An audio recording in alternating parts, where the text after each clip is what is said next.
Thank you, Chair. Thank you, Conference. Edward Pillick, Kent Invicta, rising to support. But there's a couple of things I'd ask the Postal Executive to take into consideration.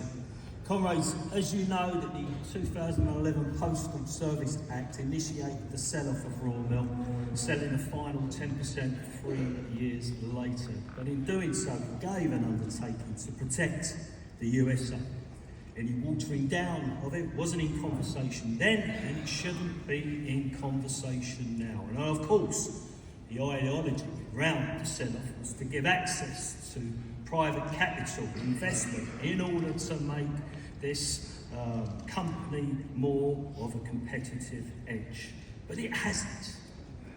Customers are paying more and they're getting less. Our wages have failed to keep up with inflation, but that isn't the fault of the trades union. LTB 230-20 opposed the executive action by the company stopping the Saturday deliveries. Now, I appreciate there was a little matter of a pandemic in the making, and also there's been a lot of water which has gone under the bridge since then.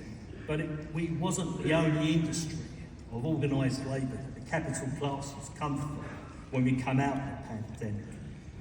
And then they went for our terms and conditions and they failed. And then they went for the activists and they failed. And now they're coming after the very thing that keeps this institution alive, the USO.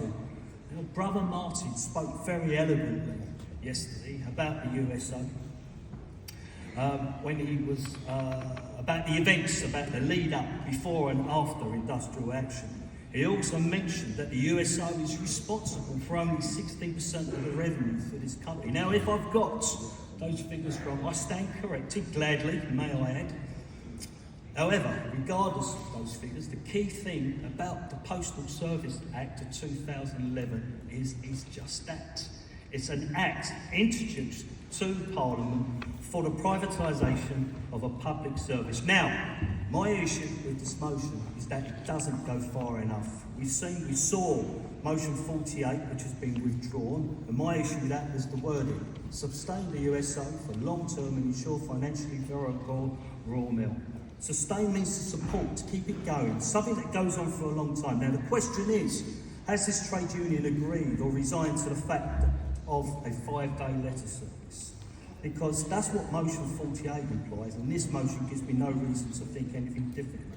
Improving quality of service and compliance with the current USO, I certainly support that. Anything else is no longer sustainable. In fact, it becomes insustainability. And we as trade unionists, we need to have a little rethink about this one.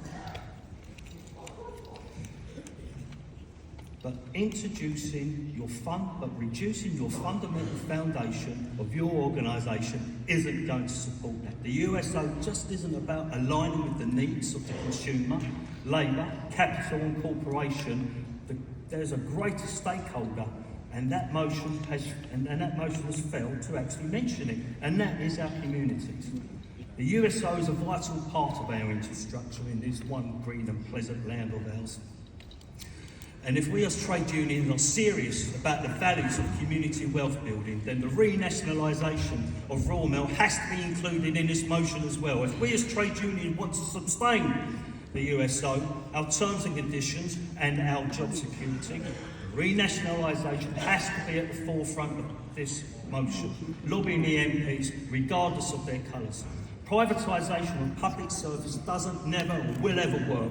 That 16% is the beating hearts of our businesses within our communities. That 16% includes the mature demographic members within our community, many which are computer illiterate, have no access to cash machines, no decent bus service, they rely on the letter service. That 18% will one day be you. If we get rid of it now, we'll never get it back. Peace, love, solidarity, comrades. Thank you.